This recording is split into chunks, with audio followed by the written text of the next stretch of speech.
नमस्कार दोस्तों, स्वागत है आपके अपने YouTube channel Kumar study centre Godda में। आज आपके लिए पर्यावरण अध्ययन यानी कि ईवीएस सब्जेक्ट लेके आए हैं, जो कि आगामी सीटेट और केवीएस के लिए काफ़ी उपयोगी होने वाला है। आज हम पर्यावरण अध्ययन को एक नए रूप में लाने का कोशिश कर रहे हैं। अगर आप लोगों का अच्छा रिस्पॉन्स रहा तो इसे कंटिन्यू जारी रखेंगे।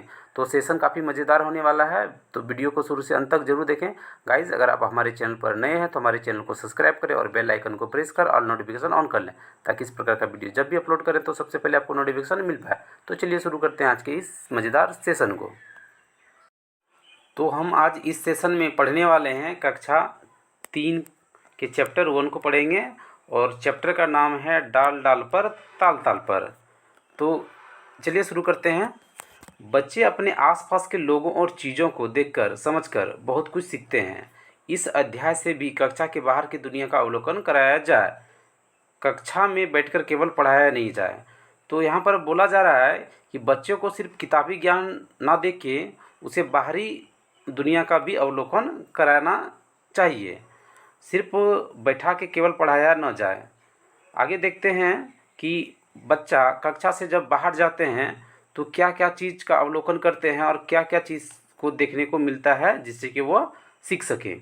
तो जैसे कि चित्र में आप देख पा रहे हैं, यहाँ पर चित्र में कबूतर को दिखाया गया है, कौवे को दिखाया गया है, गिलहरी को दिखाया गया है, बंदर को दिखाया गया है, मैना को दिखाया गया है, यहाँ पर तितली को दिखाया गया है। तो बच्चे कक्षा से जब बाहर जाएंगे तो अपने आसपास की चीज़ों को देखकर बहुत कुछ सीखते हैं।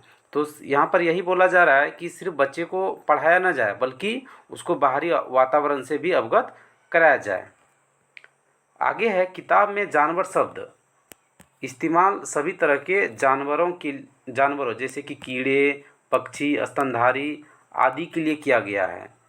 इस उम्र में बच्चे कीड़े मकोड़े या सांप छिपकली का अधिक बारीकी से वर्गीकरण नहीं कर सकते हैं।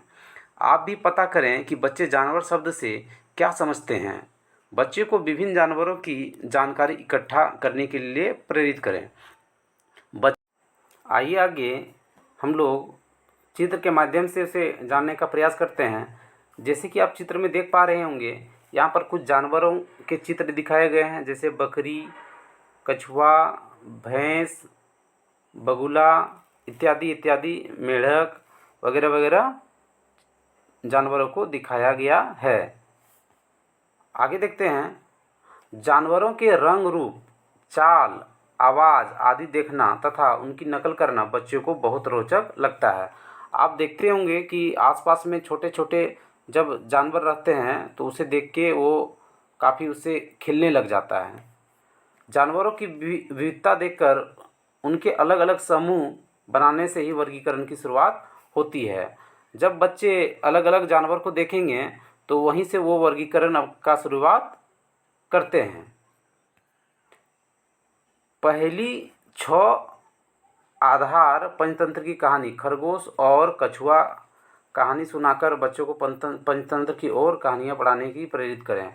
तो पहली 6 में यहाँ पर पहली को दिखाया गया है। इस पहली 6 में पहली 6 का आधार है पंचतंत्र की कहानी, और कहानी का नाम क्या था आप भी पढ़े होंगे, खरगोश और कछुआ।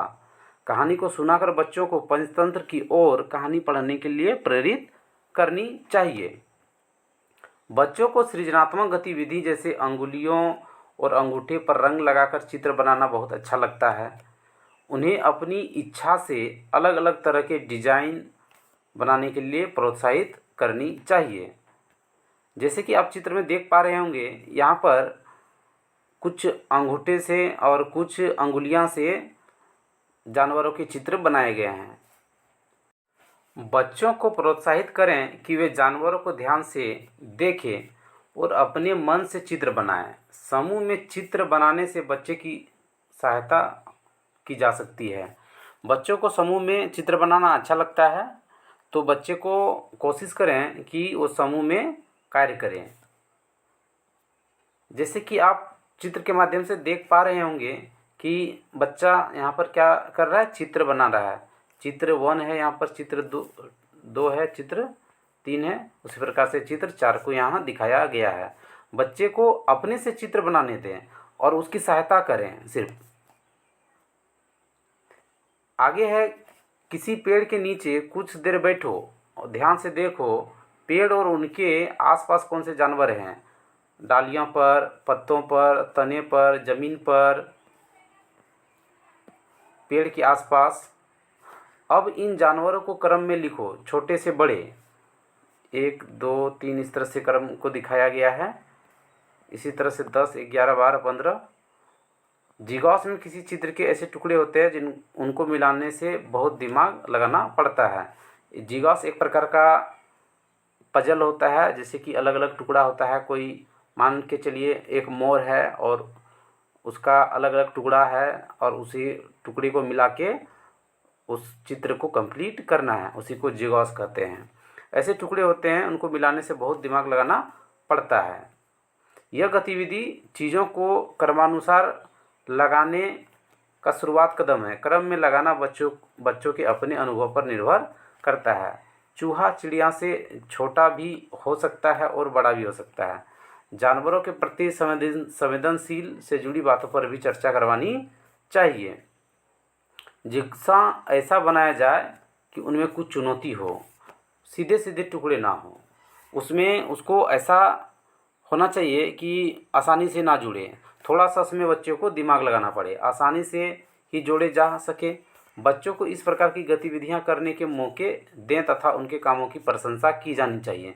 प्रशंसा हर किसी को सुनना अच्छा लगता है, इसीलिए जब हम बच्चे की प्रशंसा करेंगे तो उसका मनोबल बढ़ेगा। तो यहाँ पर एक जिगॉस को दिखाया गया है, जैसे कि आप देख पा रहे होंगे ये अलग अलग टुकड़े, यहाँ से एक अलग टुकड़ा हो जाएगा, यहाँ से फिर अलग टुकड़ा हो जाएगा। इसे अलग अलग करके, इस टुकड़ों को अलग अलग करके फिर बच्चों को उसे जोड़ने दें, ताकि वो अपने बुद्धि का इस्तेमाल कर सकेगा और वो क्रियाशील बनेगा।